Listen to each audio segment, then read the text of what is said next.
Teenage Mutant Ninja Turtles 3 sucks shit. Not even regular shit. Putrid, barked out, roadkill, diarrhea shit. Now you might be saying, well, that's your opinion. Well, yeah, it is. It's my opinion. And it's a motherfucking fact that this pile of dog shit called Ninja Turtles 3 is the most god-awful disgrace in human existence. Now, I know you've seen a lot of bad movies. But no, let me tell you, this movie is bad. Like, how bad? Like, is it the worst of the Turtles trilogy? Oh, undeniably, but that's not the point. My point is that this is the worst fucking movie I've ever seen in my life. Now, I can tell you from the perspective of a 12-year-old and a 26-year-old that it needs to rot in hell in Satan's asshole. Now, what I mean by that is I was 12 the first time I saw the movie in the theaters in 1993, and I was such a big Turtles fan, I just accepted it. I just held the truth inside, and, just been tearing away at me all these years. And now, looking back at it, I just gotta come clean and honest, man. I just gotta let it all out. This movie is fucking terrible! To understand how it was such a big letdown, I need to put you into the time. Think back to the late 80s, and if you weren't there, then just try to imagine. Ninja Turtles were the fucking shit. And I mean, they were awesome, and every kid I knew couldn't get enough of them, even though it was everywhere. There were video games, comics, action figures, and of course, the cartoon series. In 1990, all this turtle craze would soar to a higher new level. This is when we were given the first big-screen, live-action Ninja Turtle movie. The taglines would say things like, lean green and on the screen, and hey dude, this is no cartoon. I was 10, and I can't even describe in words how psyched I was. This was like the big kid version of Ninja Turtles. It was rated PG, it was dark, a little violent, the turtles talked like adults using words like damn. Just, Ninja, get the damn rabbit! Damn! Come back here! I'm not finished with you! The battle scenes got us all pumped up, and for guys in costumes, it was a pretty great display of physical talent and fight choreography, not to mention those awesome turtle moves. I think of this movie as the end of the 80s and the beginning of the 90s. I can't think of another film at the time that had such a big impact on the youth, and it just reeked of the culture. There was skateboarding, video games, bubblegum, and kids with cigars. Well, bottom line, it was the definitive turtle movie. Never did I expect another. It ends with the classic confrontation of Splinter and Shredder, much like Obi-Wan and Darth Vader. And they find out who Shredder really is. Splinter flips him over the rail where he falls to his doom. The Foot Clan falls. Everything's resolved at the end. All the loose ends tied. There's no way there'd be a sequel, right? Well, the next year, to my surprise, there was Ninja Turtles 2, The Secret of the Ooze. The jokes were cornier, the fighting scenes were stupider, and what seems like an attempt to tone down the violence. The turtles, they use all kinds of silly objects as weapons. And besides, they never say damn anymore. But regardless, it had all us kids going crazy. It felt like it was a necessary sequel since it advanced the story further, and it pit the turtles up against other mutants, made by the same ooze that mutated them. So, they met their match. In the first movie, they only fought humans, but during the cartoon, they were fighting all kinds of other mutant characters. So we thought that this was going to be the live-action version of Bebop and Rocksteady. But we got instead were two new characters named Toka and Razar. Nevertheless, all my friends at school still called them Bebop and Rocksteady, even though it's kind of obvious that Bebop and Rocksteady were a rhinoceros and a warthog, while Toka and Razar were a snapping turtle and a wolf. Well, that's true, but the real reason a lot of us called them Bebop and Rocksteady was because we were attached to the TV series and the line of action figures. So we wanted the movies to represent those characters. So now that Ninja Turtles sequel existed, we knew at this point that there was going to be another. This wasn't just a one-movie deal. This was going to be a series, and we would get to see live-action incarnations of many of our favorite characters yet to come. Or maybe not. We had to wait another 2 years before another Ninja Turtle movie was finally announced. So we're thinking, well, because it's taking so much longer on this one, it's going to be incredible. I remember actually having dreams about going to see Turtles 3, and then waking up and being pissed off that it wasn't real. The wait was fucking killing me.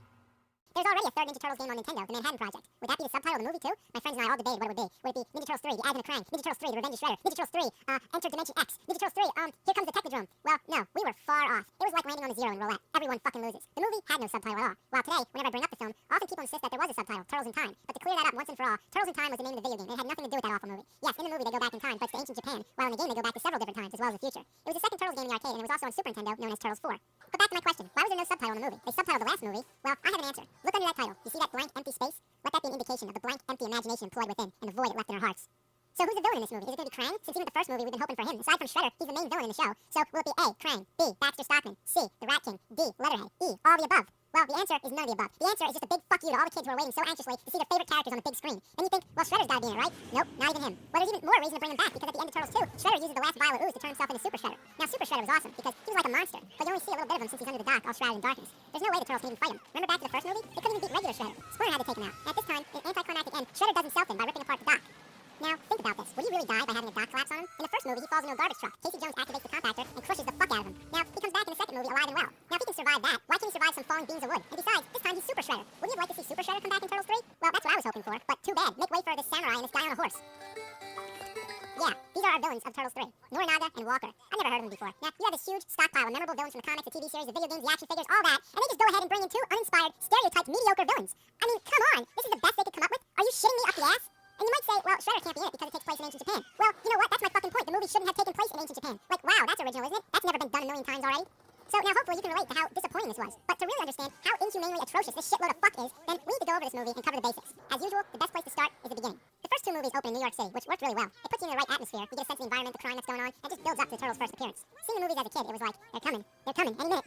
But the third movie begins in ancient Japan, and you know that at this point, it doesn't have anything to do with the Turtles yet. You're just watching some pointless scene with samurais on a horse.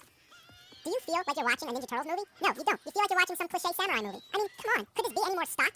Maybe if they made it take place in the Old West instead and they began with a train robbery. That's the only way it could be more shallow. Then what happens? It uses a subway train as a transition like we've never seen that, and it cuts to the sewers. Of course, now the Turtles abruptly show up, but take a look back at how the last two movies reveal them. In the first Turtle movie, we don't see them right away. First, we see a weapon smash out the streetlight, which we can identify as Raphael's sai. Then we see nothing but darkness, but we can hear the Turtles beating up the bad guys. Next, we see a little glimpse from the sewer hole. Then we see their shadows. And we know at this moment that right when they come around that corner, we are about to see for the first time the live-action Teenage Mutant Ninja Turtles on the big screen. But no, wait, in mid-jump, the title screen comes up, and then the suspense is delayed even further. Come on, come on.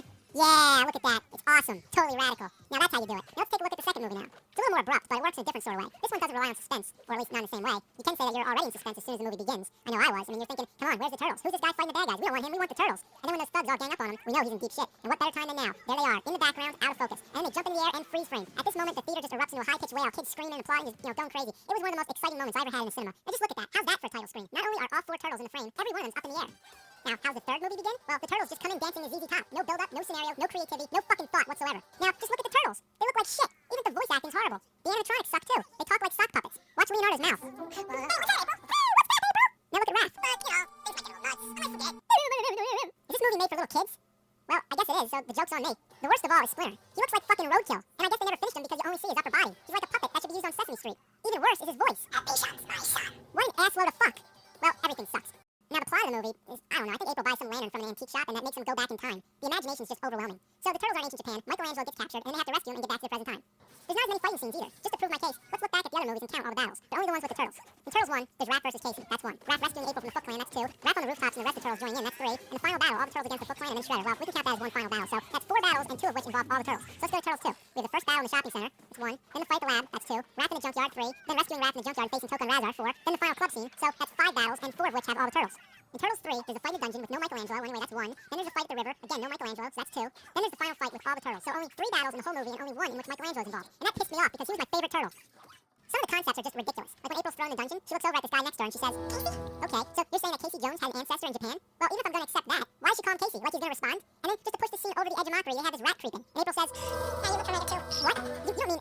Oh my god, they do. I swear, I didn't make this edit. The movie actually fades from the rat to Splinter, implying that that rat is Splinter's ancestor. Now, April never ceases to amaze me. Of course the fucking rat looks familiar. It's a rat. I can't tell one rat from another. And of all the rats that can be crawling around that dungeon, how does that one just happen to be it? And I gotta say, all the planets must have lined up. April meets both Casey and Splinter's ancestor in a matter of seconds. And I can accept Splinter because it's Japan and that's where he's from. But both of them? That's the biggest fucking coincidence I've ever heard in my life.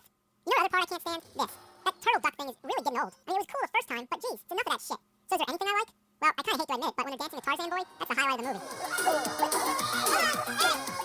All the turtle movies are full of bad jokes and constant references to movies or TV shows, but this one just takes it another step to absurdity. The other ones were corny, but this is beyond corny. The recurring joke is Wet Willy time. It's Wet Willy time! Pretty bad, but without raining on forever about this crap, I'm gonna round up my personal top 10 worst lines from Ninja Turtles 3. Number 10. Ready to swallow a frog! I hope it wasn't an ancestor! He swallowed a frog and he hopes it's not an ancestor. Guess that's why they're turtles. Number 9. Three Stooges. Yeah, Curly and Bo. So just in case we don't know the names of the Three Stooges, be sure to say them all. Number 8. Wow! A Ringorama! No comment there. Number 7. It's Star Trek time. Number 6. What if we make like a cosmic U-turn and end up back in Godzilla land? Funny, get it? Japan, Godzilla land? Number 5. Oh, it's hammer time! Oh, God. Number 4. Did you hear we called me Leo? Yeah, I never wrote it down. That was an insult, Leo. Not necessarily, Raph. Did you know that in some countries dung is used as a fuel source? Oh, so that makes it a whole lot better. He called Raph a fuel source. I'm sure that's what he meant too, right? Number 3. We're turtles, friend. The Teenage Mutant Ninja variety. Sleazeball. Okay, the line was bad enough, but look at how the turtles react to it. Like, yeah, he really told him off. Alright, number 2, and I'm warning you, it's about to get really bad now. Listen to this one. Hey, you were expecting maybe the Addams Family? I remember seeing that line in the commercial, and I couldn't believe he said it. It's not really even a joke that makes any kind of satirical sense. Was I expecting the Addams Family? No, I wasn't actually. The Addams Family is probably the last fucking thing that ever come to my mind when I think of Ninja Turtles. What I especially love about this line is the way Donatello nods his head as he says it. And look at how Raph nudges Mike as if saying, yeah, that was a good one. It's like the actors were actually making fun of it because it was so ridiculous. So, are you ready for number 1? Because I don't think I am. Nothing can prepare you for this. Are you sure? You ready? Alright. Behold, the number 1 worst, most god-awful movie quote of all time. Help, I'm a turtle and I can't get up.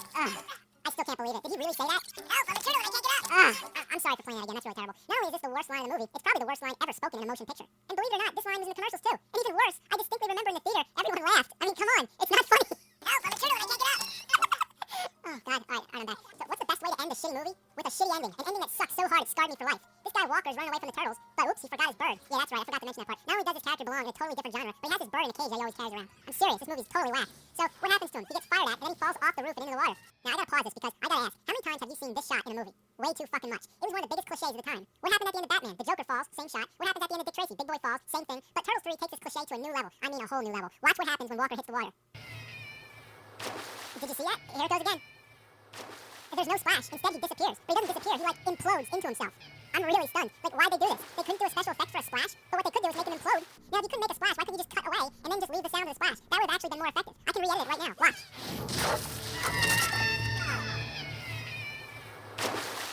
See? That's all I had to do. So why make the weird imploding effect? What were they thinking? Now, top off the whole thing and carry on the tradition of Splinter telling a joke at the end. What did they do? The worst fucking joke ever to close the worst fucking movie ever. But right before we we hear what Splinter says, let's go back to Turtles 1 again. The joke in the first movie is cowabunga. Cowabunga. Alright, acceptable. Now let's go to Turtles 2. Go Ninja, go! I made another funny!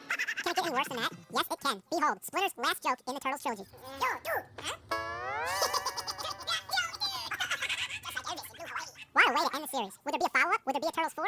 Fuck no, not after that. It's amazing how it went downhill. The first movie, watching it today, it's still a satisfying experience. It's a good movie. I mean, it's no masterpiece, but it's entertaining, and it leaves you with a happy feeling after watching it.